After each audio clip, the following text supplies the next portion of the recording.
Good morning, Radhe Radhe সবাইকে। আশা করি সকলে খুব ভালো আছো, আমিও খুব ভালো আছি।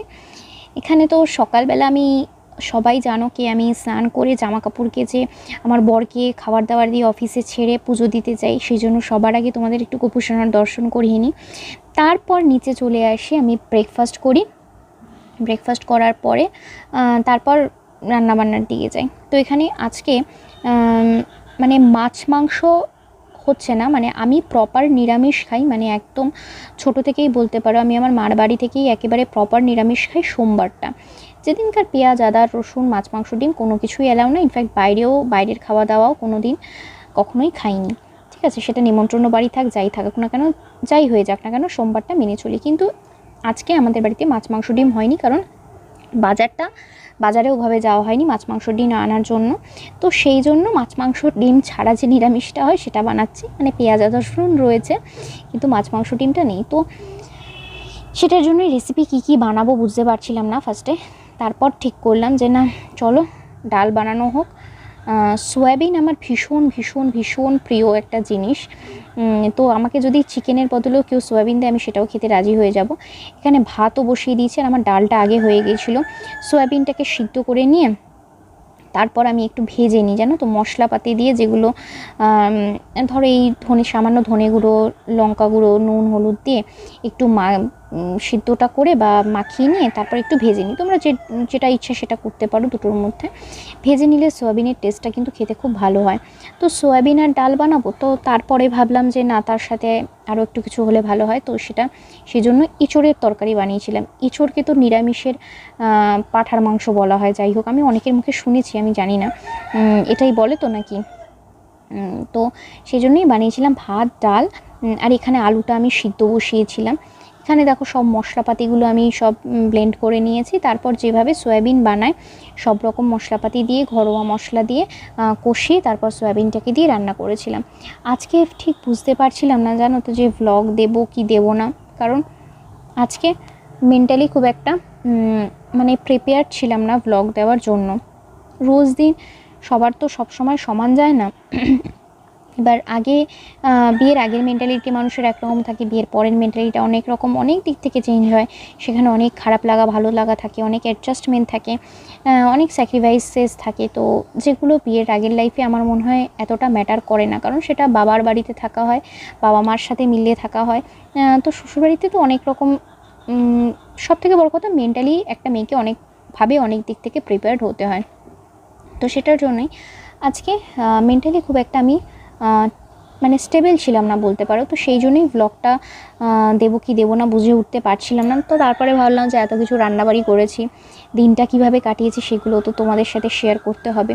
আর যেহেতু আমি ইউটিউবটাকেই একটা প্রফেশন হিসেবে ধরে নিয়েছি, এখানে দেখো তোমাদের সাথে একটা ভালো জিনিস শেয়ার করার, আমার বরের বাগানের গাছ, এটা কত সুন্দর ফুল ফুটেছে দেখেছো, ওটা চন্দনী জবার গাছ, একটা কি ভালো লাগছে বলো।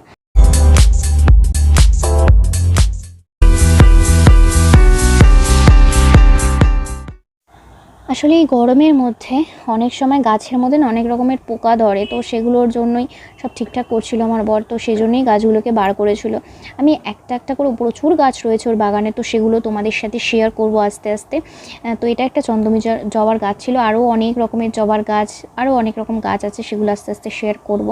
তো যাই হোক, যেটা বলছিলাম, এখানে কিন্তু দেখো গল্প করতে করতে অলমোস্ট আমার সয়াবিনের কারি কিন্তু রেডি হয়ে গেছে। আমি সয়াবিনের কারিতে না খুব একটা ঝোল যে রাখি তা না, মোটামুটি একটু মাখা মাখা থাকলেই সেটা খেতে ভালো লাগে। খুব সয়াবিনের ঝোলটা খেতে মানে খুব প্রেফার করি না, সেই জন্যই। আর যেহেতু ডাল রয়েছে, তারপর আবার এঁচোড়ের তরকারি রয়েছে, সয়াবিনের ঝোলটা কিন্তু না হলেও মানে চলে।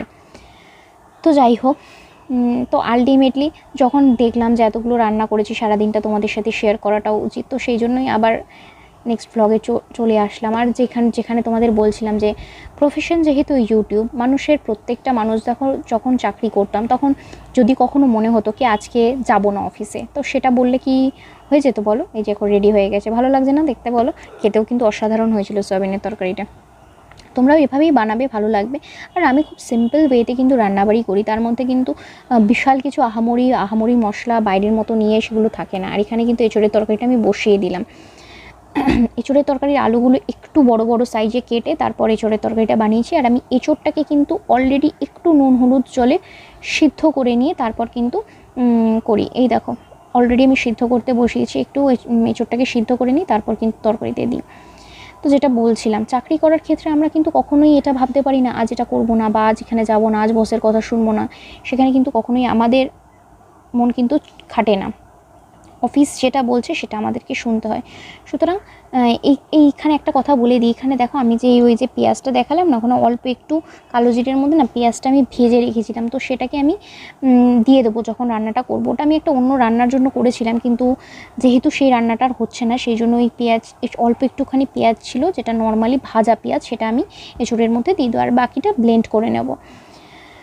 তো সেই নিজের প্রফেশনাল লাইফটার কথা ভেবেই আবার ফিরে এলাম কাজে।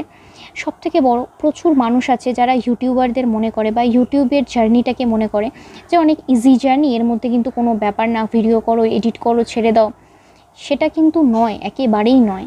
প্রত্যেকটা দিন মানুষের ভালো লাগুক খারাপ লাগুক, যারা ইউটিউবার রয়েছে, যারা ইউটিউব জগতে আসে বা ভ্লগার হতে চায়, তাদের জীবনে যে কতটা খাটনি থাকে সেটা যে স্টেজে রয়েছে, যে লেভেলে মানে ভিডিও বানাচ্ছে সেই জানে। তার মধ্যে ক্যামেরা করো, সেটাকে নিজে এডিট করো, সারাটা দিন নিজের কাজ মেনটেন করে সেই দিকে নজর দাও, প্রত্যেকটা ভিডিও ক্লিপসকে কালেক্ট করো, প্রচুর খাটনি আছে, প্রচুর খাটনি। আর একটা জিনিস, সেটা হচ্ছে প্রত্যেকটা প্রফেশনে খাটনি রয়েছে।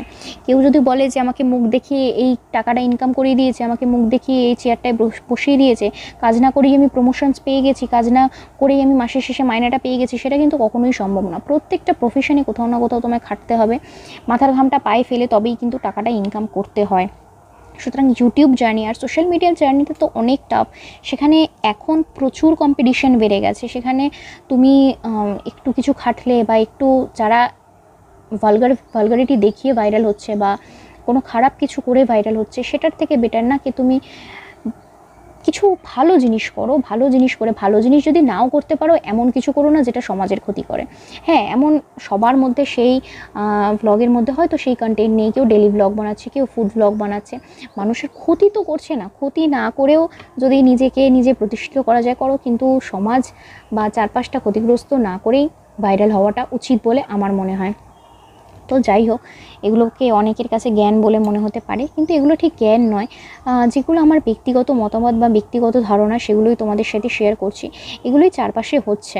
আমি দেখেছি প্রচুর ইউটিউবার রয়েছে যারা প্রচুর খেটে অনেক অনেক ভালো জায়গায় যাচ্ছে, বা একটা ইউটিউবার আছে যারা হয়তো 1 বছরেই অনেকটা সাকসেস পেয়ে যাচ্ছে, আবার একজন আছে 5 বছরেও অনেক কষ্ট করে সাকসেস পায়। তো প্রত্যেককেই স্যালিউট করার মতন, কারণ কোথাও না কোথাও তারা প্রচুর কষ্ট করে, তাই জন্যই তারা সেই প্ল্যাটফর্মটা পায়। সো এখন সন্ধ্যাবেলা আমি এক্ষুনি চা ফা খেলাম, আর এই পা করে একটুখানি সাজুগুজু করেছিলাম জাস্ট ফর কয়েকটা শর্ট শ্যুট করার ছিল, সেই জন্য একটু লিপস্টিক ঘষে নিয়েছি, খুব ন্যাচারাল সাজ, যাই হোক শর্টসের জন্য। তো ভালো না লাগলেও, ইচ্ছে না করলেও কাজ তো করতেই হয় ইউটিউবের জন্য। তো নেক্সট ব্লগ খুব তাড়াতাড়ি আসবে, আজকে দিলাম তো আবার ধরুন কাল বা পরশুই পেয়ে যাবেন আবার পরের ব্লগটা। তো ভিডিও ভালো লাগলে অবশ্যই লাইক শেয়ার কমেন্ট করুন, চ্যানেলে নতুন হলে সাবস্ক্রাইবটা করতে ভুলবেন না, সাবস্ক্রাইবটা করে নিন, বেল আইকনটা প্রেস করে নিন। This series with blog with hungry foodler, stay tune. দেখা হচ্ছে নেক্সট একটা ভিডিও, ততক্ষণ ভালো থাকবেন, সুস্থ থাকবেন, বাই।